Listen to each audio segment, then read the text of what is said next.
이 통일운동은 나라 하나만 해서는 안 된다. 국제적 네트워크를 만들어야 된다. 그래서 저 중남미에서는 카우사를, 일본에서는 통일연합을, 한국에서는 국제승공연. 그때 처음으로 승공이라는 단어가 나오는 거야. 공산주의를 이기는 운동을 해야 된다. 이제부터. 그러기 위해서는 이론을 개발하고 그 이론에 의해서 공산주의 모순을 극복해야 된다. 그런 얘기입니다. 그러니까 우리가 말로만 반공, 북한이 못 산다, 이거 가지고 공산주의 안 없어진다는 거야. 완전히 이론적으로 공산주의를 극복해야 된다. 왜? 공산주의를 기독교, 종교가 극복해야 할 이유는, 이겨야 할 이유는 공산주의는 무신론이기 때문에 신을 부정했잖아요. 기독교의 가장 무서운 적이 공산주의입니다. 그래서 기독교는 신이 존재한다는 것을 전제로 하고 우리의 가치체제를 만들었잖아요. 하나님은 살아계시고 하나님이 원하는 것은 땅의 천국과 하늘의 천국이다. 우리 가정명에서도 있고 성경에도 있잖아요. 그런데 공산주의는 철저하게 신은 존재하지 않으며 인간은 먹은 그대로 된다고 그러잖아요.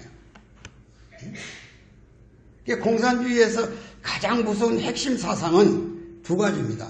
하나는 당파주의라는 게 당파성. 공산주의는 어떤 특정한 계급을 위해서 존재한다고 선언해요. 그 계급이 프롤레타리아트 계급이에요. 프랑스 말로 프롤레타리아트, 우리말로 번역하면 무산자, 갖지 않는 자들의 계급입니다. 공산주의는. 그러니까 가진 자를 증오잖아요. 그게 자본주의 타도야, 공산주의가. 그럼 무산자는, 그 당시에 무산자가 누굽니까? 노동자, 농민이야. 그러니까 공산당 깃발 보면 낫하고 망치가 그려있잖아요. 낫은 농민, 망치는 노동자입니다. 낫으로 자본가의 목을 자르고 망치로 뒤통수를 쳐라. 그러면 벌건 피바다가 이루어지죠. 그게 공산주의 깃발이야. 북한의 노동당 깃발에는 그 가운데 펜대가 하나 있어. 지식인도 배고픈 놈이 이리 오라. 그런 얘기야. 그러니까 소련 그 혁명가에 보면 그런 말 있잖아요. 비겁한 놈아 갈라면 거거라. 우리들은 붉은 길을 지키리라. 노동당 깃발. 전 세계 공산당 깃발은 낫과 망치입니다. 이 두 계급이 무산자 계급이다 그 말이야. 지금은 노동자들도 재벌이 많습니다. 노동재벌. 아주 노조운동한 사람들도 재벌가 많습니다. 땅 좀 사는 게 막 몇십 배씩 오른 재산가가 있고, 또, 1년에 연봉 1억 넘는 노동자 많습니다, 우리나라 지금. 그러니까 그런 사람들은 상류층 해당되잖아요. 자본가의 일종에. 농민도 그냥 재벌이 많잖아요. 농사 짓다 말고 도시계획인데 환지에 들어가면 그냥 몇십억씩 가지고. 그러니까 우리가 지금 세상에 태어나서 가장 받고 싶은 것이 뭡니까? 구하고 싶은 게, 그게 이름하여 인권입니다. 인권. 사람답게 살고 싶다. 사람답게 살려면은 자유가 있어야겠죠. 평화가 있어야겠죠. 통일이 있어야겠죠. 민주가 있어야겠죠. 이게 다 필요한 조건들이잖아요. 여행을 마음대로 할 수 있어야 되고, 정치를 비판할 수 있어야 되고, 자기 의견에 따라 자기가 결정에 의해서 행동할 수 있어야 되고, 신앙을 선택할 수 있어야 되고. 그런데 북한 체제, 공산주의 체제는 일체 자기 생각을 표출할 수가 없잖아요. 여행도 만들어 못하고. 이 북한 사람들은요, 눈 딱 뜨면 소리 지릅니다, 혼자서. 하나는, 전체는 하나를 위하여! 그럽니다. 오직 수령의 명령에 따라 살고 죽는 거예요. 이번에 이산가족 상봉 때 보세요. 수령님께서 정말 오래 살라고 그랬으니 수령님 뜻에 따라 우리 형제 같이 오래 삽시다 그러잖아요. 오래간만에 만난 형제가 수령님이 오래 살라고 그랬다는 거예요. 어떤 모든 생각, 그리고 막 훈장까지 다 갖고 나왔잖아요. 내가 수령님하고 사진 찍은 것부터 해가지고 이렇게 공화국에 와서 영광스러운 자리를 차지했다. 너는 얼마나 미군으로부터 억압받고 핍박받고 살아왔냐? 너를 생각하면 눈물이 앞선다는 거야. 먹지도 못한 주제에. 이쪽 군에서 이쪽 군에 마음대로 딸을 시집 보내놓고 한 번도 못 가본 주제에 남쪽에서 미군 밑에서 얼마나 고통당하고 울고불고 울잖아요. 안 봤어요, 여러분들? 똑같은 옷을 입고 똑같은 언어를 쓰고 그 감시원들이 딱 따라붙어 있잖아요. 2주씩 교육받아서 내리보낸 거예요. 그래서 들리는 말에 위장가족이 나타났다고 하더라고요. 이쪽에서 복명서를 딱 받아들고 그 유사한 사람을 찾아가 훈련시켜서 내려보내는 거야. 뱃속에 들 때 헤어진 사람이 아들인지 아닌지 어떻게 알겠어요? 기억도 이미 70년 세월이 흐르면 까마득해져 버립니다. 근데 완벽하게 연출하는 거예요. 시킨 대로. 왜냐하면 북쪽에는 가족 명부가 없어요. 주민등록 재사업 해가지고 재정리를 할 때 월남 가족이 있다고 하면은 엄청난 핍박 대상이고 출세길이 막혀버려요. 사상적으로. 우리도 한동안 연자제라는 게 있어가지고 북쪽으로 간 사람이 있으면 출세를 못하고 공무원이라든지 제한받았던 시대가 있었잖아요. 우리도 어두운 시대가. 그거는 철저히 감시했어. 남쪽하고 단절된 가족이 있다는 그 자체를 숨겨버리고 산 사람들이 이제 최근에 남쪽에서 명단 보내니까 찾아내는데 없다 이게. 근데 비슷하게 100가정 만나자고 해서 한 90가정 이상 만나줘야 하잖아요. 그래가지고 아마 들리는 말이면 여러 가정을 조작해가지고 내려보내고 그런가 보더라고요. 참 불신의 시대죠. 자리 없으면 없다 볼 일이지. 여기처럼 주민체계가 잘 돼 있질 않아요. 그리고 금강산까지 올 교통비도 없어요. 저 사람들 전부 평양서 모여가지고 2주간 5대 입혀서 훈련시켜서 조선일보 못 보게 하는 것부터 시작해서 다 훈련돼가지고 오는 거야. 그래가지고 뭐 그동안에 북한에서 막 남쪽 사람 많이 죽여가지고 훈장통을 갖고 와가지고 내가 어느 전선에서 이 적군을 막 28명을 내 한 총으로 죽여가지고 공로훈장과 요거 자랑하고 왔잖아요. 지금도 가슴 아픈 현실입니다. 이 순수하질 않아요. 어쨌든 간에 우리가 말하는 북쪽의 인권을 논할 거리가 없잖아요. 신이 존재하지 않으면 인간은 평등해야 할 이유가 없는 거예요. 우리가 오직 신 앞에 평등한 거예요. 그러니까 동학이 혁명할 때 제일 처음에 들고 나온 것이 뭐예요? 인간은 하나님이다. 사람이 하나님이야. 그게 유명한 인내 전사상이에요. 우리 김시찬 회장님, 이시찬 회장님 어떻습니까? 동학 때 그랬죠? 반상제도 폐지라고 그러고 다 그랬죠. 경자 유전의 원칙 제창했고. 그러니까 인간이 누릴 수 있는 자유는 인간이 만든 제도 앞에서는 완전하지를 못해요. 오직 신 앞에 평등한 거예요. 여러분 저 태양에 대해서 불만을 가진 분이 있습니까? 태양? 하늘에서 비치는 태양. 햇빛이 덜 비춰주면 성질 날 것 같아져. 그럼 나가면 되는 거예요, 자기가. 햇빛 받으러. 그러듯이 인권이라는 우리가 사람답게 살고 싶어하는 환경을 만드는 권리는 절대적으로 천부적 권리입니다. 신이 존재할 때만 가능한 거예요. 그러니까 북한 해방은 신이 북한에서 자유롭게 받아들일 수 있는 환경을 만들어주는 거예요. 이것이 우리가 통일을 해야 할 이유고 북한과 가치관을 해소시켜야 할 이유가 거기 있는 거예요. 분단된 현실을 가치관의 분단으로 보셨다. 이 가치관. 땅덩어리가 갈라졌거나 민족이 갈라진 것은 그 다음 문제야. 땅덩어리 합치고 민족 합쳐놔도 사상이 다르고 가치관이 다르면 또 다른 싸움을 해야 되는 거예요. 이게 지금 현재 중동에서 일어나고 있는 종교전쟁입니다. 이슬람들이 지금 순위판이 시어판이 해가지고 자기들의 종파에 해당되지 않는다 무자비하게 죽여버리잖아요. 종교는 평화를 만들러 온 것이 아니라 오히려 담을 쌓고 경계를 치고 자기 교회만 천당 간다고 있다고 소리 하면서 오히려 사람을 고통 주고 있는 거야. 우리나라 이 나라의 종교도. 그러니까 1300년 전에 원효 성사는 모든 종교의 틀을 거부해버렸잖아요. 거짓과 참이 무슨 의미가 있는가? 거짓하고 참이 무슨 뜻이냐 이거. 참은 몸의 거짓은 뭐냐? 경계가. 그래서 속과 세를 넘나들면서 오직 부처의 나라를 만들기 위해서 스스로를 던져버렸고 이미 1300년 전에 저 경상도 대부도란데, 대부도. 거기서 당나라 가는 배를 타려고 기다리다가 땅막 속에 들어가, 땅막. 옛날에는 무덤을 이렇게 만들면 앞에다가 상석, 그 제단을 만들잖아요. 그 제단 위에다가 제사를 지내면 짐승이 달라져서 먹어버려요. 사람까지 해쳐버린 거예요. 그러니까 무덤 밑에다 굴을 파고 그 굴 속에서 제사를 지내요. 그러니까 원효가 배를 기약 없이 지금처럼 여객선이 몇 시에 오고 며칠 나오고 이런 거 없어요.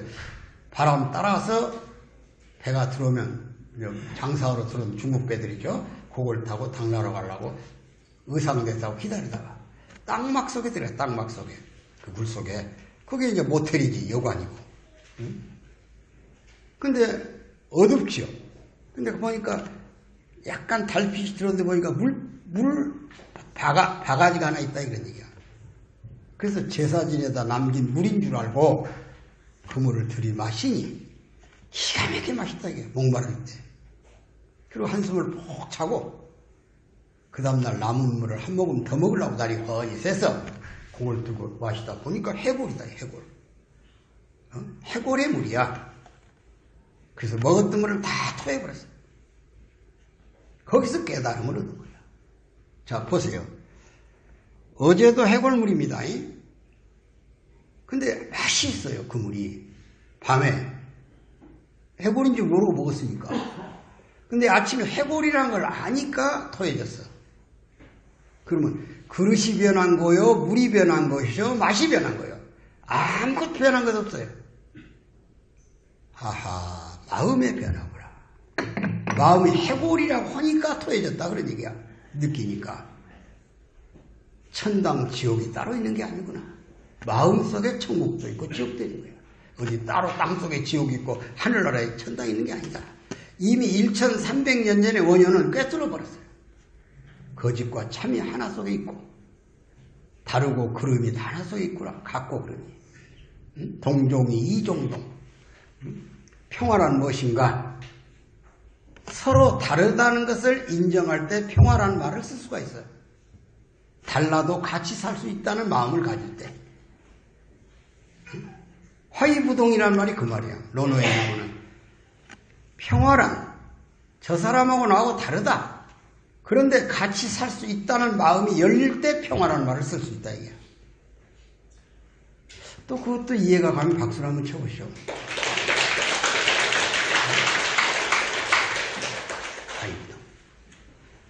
마음속에서부터 우리가 통일을 이루고 평화를 만들려고는 마음의 바탕이 있어야지. 지금처럼 진보다 보수다, 주사파다, 그다음 종북이다, 아니다 이런 논리 속에서 문을 딱 닫아버리면 어떤 평화도 있다고 안 하는 거예요. 어떤 평화도 안 해요. 그래서 오늘 여러분들에게 제가 간절히 부탁하는 마음은 오늘의 시대는 역사 속에서 경험해온 논리로 세계를 해석하거나 이해하지 말아라는 거예요. 이걸 수직적 논리라고 그래요. 경험 논리. 예를 들면 북한의 요즘 태도를 보고 저놈들은 또 속인다. 천안함도 폭격하고 연평도 포격하고 6.25도 일으킨 놈들 저 김정일이라는 놈이 얼마나 많은 세월을 해가지고 장난치면서 숨겼는데 트럼프가 또 속아 넘어져가지고 시간만 보낸다. 이렇게 판단해버리면 한 걸음도 앞으로 못 가는 거야. 그걸 단절해버려라. 단절해. 그리고 현실을 직시하고 미래적 가치로 저 핵을 한번 쳐다봐보라. 핵의 가치는 무엇인가? 그걸 우리는 수평적 논리라고 합니다. 그래서 수직적 논리를 버리고 수평으로 간다는 게 얼마나 어렵냐? 이 말을 경영학에서는 창조적 파괴 그러는 거예요. 한번 따라서 해보세요. 창조적 파괴. 한 번 더 합시다. 창조적 파괴. 삼시세파니까 한 번만 더 합시다. 창조적 파괴. 기존의 자기 틀을 깨버려라 그런 얘기야. 그리고 세계를 봐보라 그런 얘기야. 지금 김정은이가 핵을 가지고 안 내놓으려고 발부둥을 치고 트럼프는 당장 내놓으라고 이를 부딪혀 있어요. 싱가포르에서는 언급기록이 둘이 사인해놓고는 집에 돌아가 생각하니까 60년 걸려서 만든 핵을 하루아침에 파괴해. 거기다 중국의 시진핑이 또 뻔뿌질을 해. 버티봐라. 보상을 많이 받아야지 그걸 내놔보면 깃발 내린다. 그 말 들으면 또 일리가 있어. 트럼프는 또 공공연하게 한 푼도 안 준다는 거 아니야. 보상을. 그럼 보상을 받을 때는 어디야?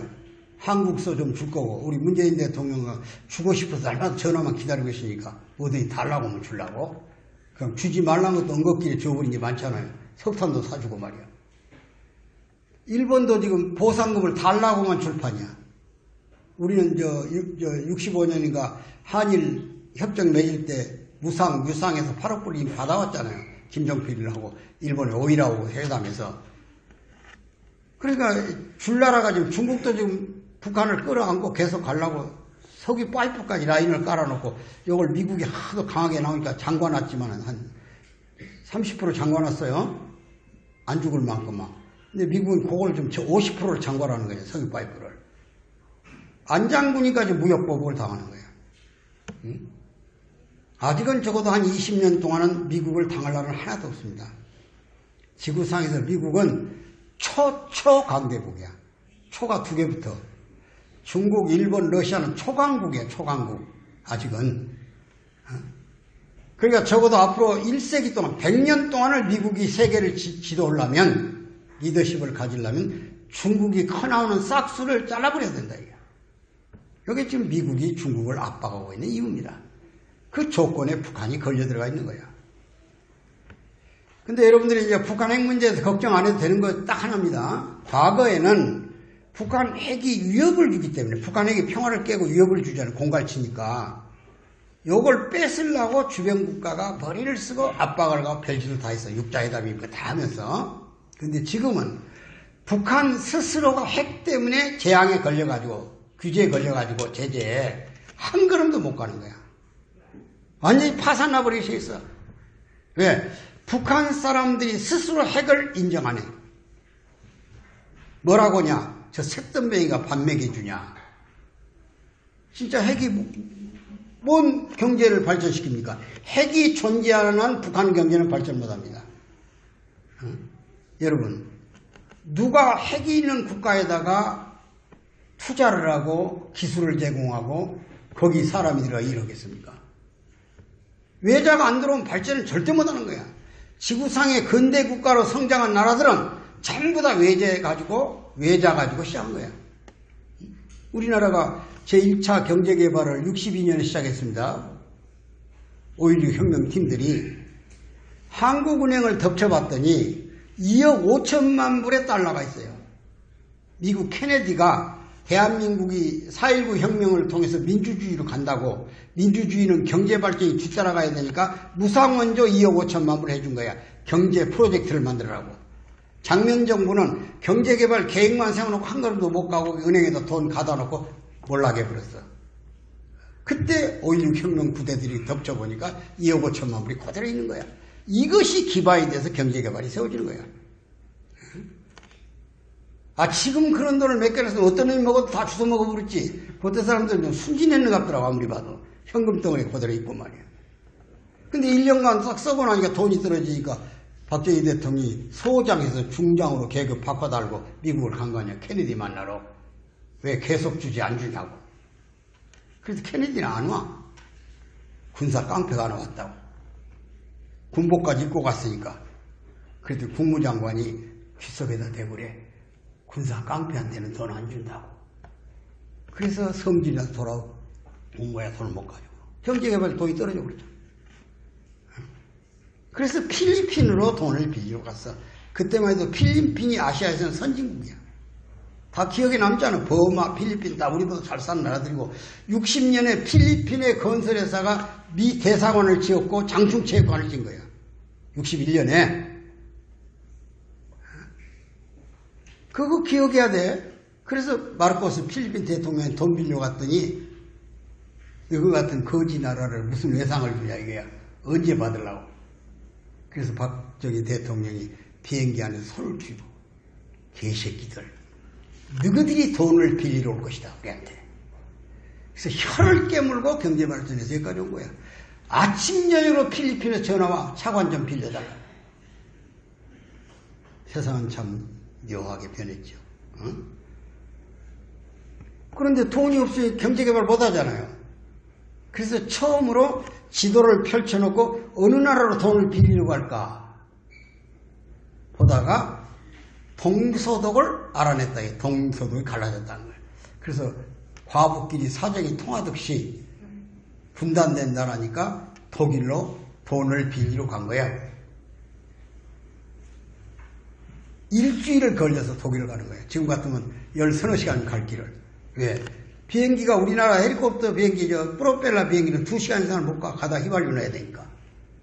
그래서 동경 가가지고 상하이로 가서 가서 프랑크푸르트에 도착해가지고 차관을 빌리러 왔습니다. 그러니까 독일에서 대표단을 보내가지고 쫙 문서를 떠들어보더니 외환보유고가 없다. 외환보유고.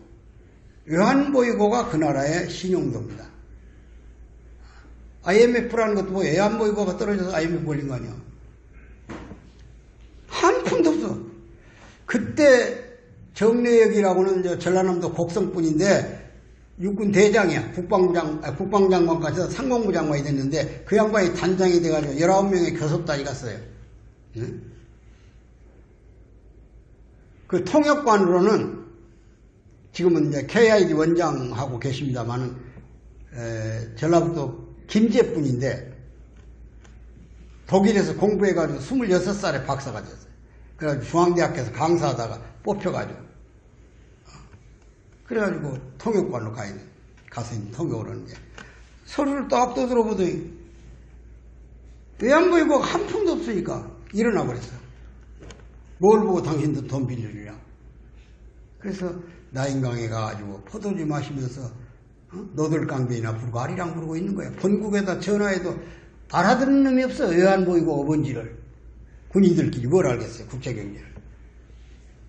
그래서 막막한데 우리 그 통역거든 독일에서 박사학위 받은 어르신이 자기 논문 지도교수가 독일의 경제개발국장을 하고 있더래.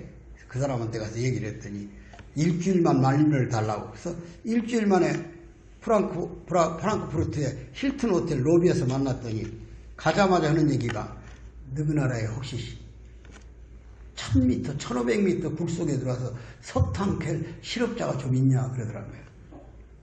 얼마나 그 말이 반가웠던지 그 자리에서 커피잔을 딱 놓고는 발떡 일어나면서 전 국민이 실업자입니다.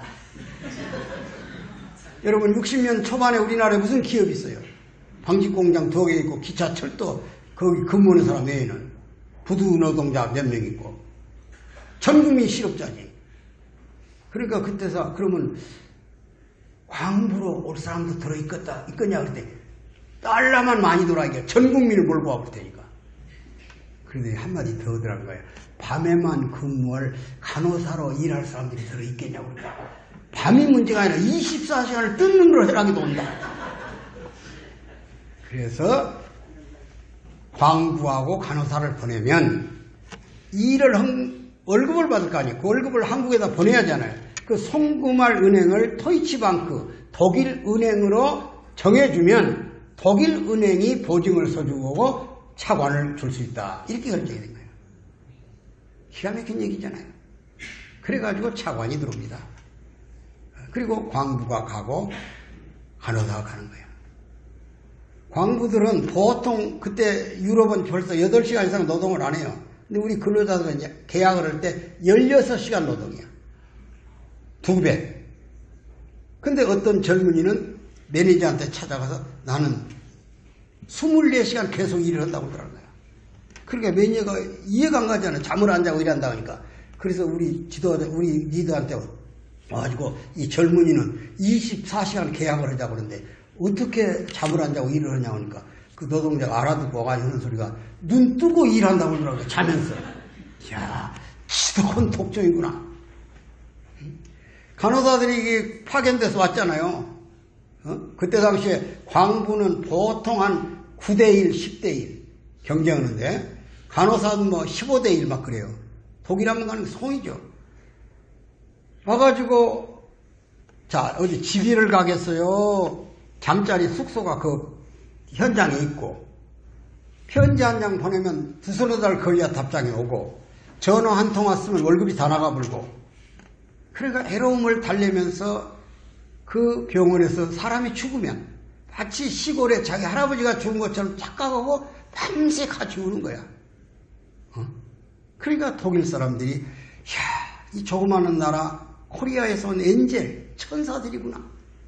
그때부터 독일 남자들이 따라붙어가지고 계속 따라다니는 거야. 결혼하자고. 그래서 독일 간 간호사의 97.2%가 현지 결혼을 해요. 물론 애기는 얼룩덜룩 하면 안 왔지. 아무래도. 그래서 지금 남해 독일촌 있잖아. 너 나이 들어가지고 그 신랑 모시고 와서 독일에서 고향 향수 달리면서 독일촌 있잖아요. 이게 우리 역사야. 거기서 돈을 벌어가지고 오늘 현대 근대가 이루어지고 월남전 총탄소에 가서 일을 하고 사우디 가서 일을 하고 사우디 여러분들 가보신 분은 알지만 보통 55도입니다. 금년 우리가 41도 겪었잖아요. 55도야 거기. 물론 그늘 속에 좀 서늘하고 비가 자주 오는 것도 있지만 그 뜨거운 열사의 나라 가서 이런 거야. 국제시장 같은 영화 한번 보세요. 그 현실이 어떻게 되는가. 다 이 젊은이들은 그걸 잊어버렸어 다. 어떻게 할아버지 아버지들이 그 시대를 살면서 이 나라의 현대 여기까지 오는 것을 잃어버렸다 이게. 그냥 본 게 아니야. 이 중동이란 것은 여기 좀 예배 시간에 할 얘기는 아니지만은 보통 다른 나라에서 있는 것들이 중동에는 없어요. 예를 들면 술만 먹는 거. 또 여자를 가까이 못해. 무슨 저 치마 속을 들여다본다 이거 요즘 말은 카메라로 찍어?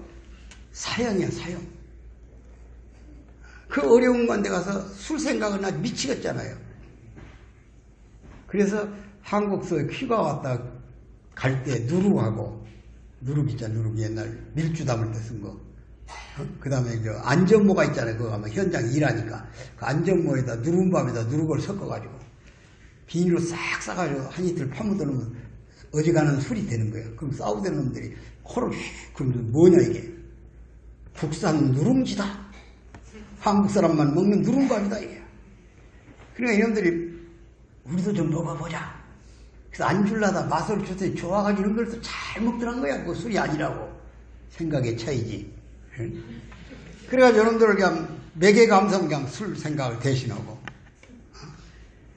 여자들 생각이 나면요 양해를 구하고 말씀드리는 거예요. 그 중동에 가면 베드족이라고 해서 베드족 국적이 없는 족도 있어요. 이게 양떼를 몰고 다니면서 샘만 찾아내는 오아시스만 찾아내는 그 국적 없이 이동하는 인구들이 있어요.